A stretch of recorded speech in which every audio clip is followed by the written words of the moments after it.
Well, certainly we have been involved. We've been in touch with the family, and we're continuing to work on this. As you know, the father and the baby are U.S. citizens, but the mother's a Chinese citizen, and she's filed for a I-130 visa, which is the first step in getting a green card. And the intent of that visa is to immigrate to the United States. So naturally, this would take longer than most visas, but we've been working with the United States Citizenship and Immigration Services to expedite this.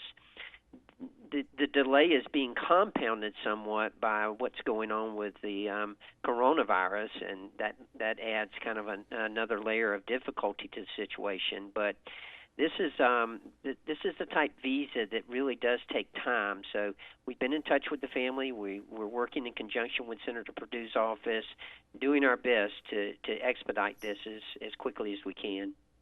Understood. And I know you may not have an exact answer, but is there any sort of, weeks, a month, how long this process could take with your involvement? Well, again, because it's being compounded by the coronavirus problem, it's difficult to say. Obviously, we'd like for it to be taken care of as soon as possible, and that's what we'll continue to push for, but it's difficult at this point to say how long it's going to take.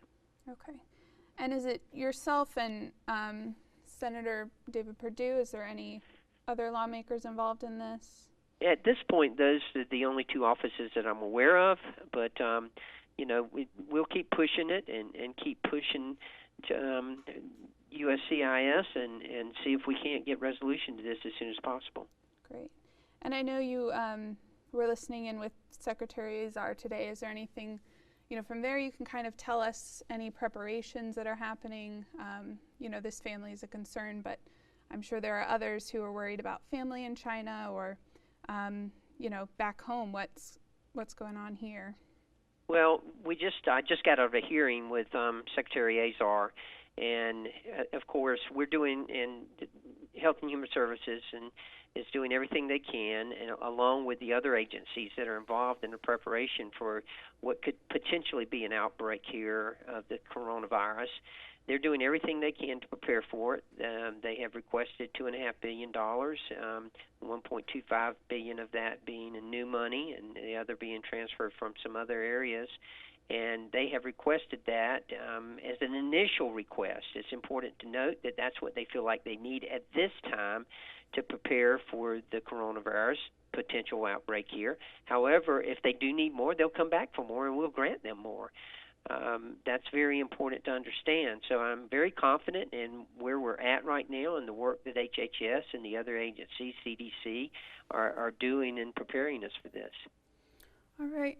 And did you have, any message for maybe Nick's family or anyone who's concerned about all of this going on? Well, as far as the case goes with the I-130 visa, we continue to work with the State Department as well as the U.S. Embassy in Beijing, as well as Senator Perdue's office to try to get this expedited and try to get them back as soon as we can.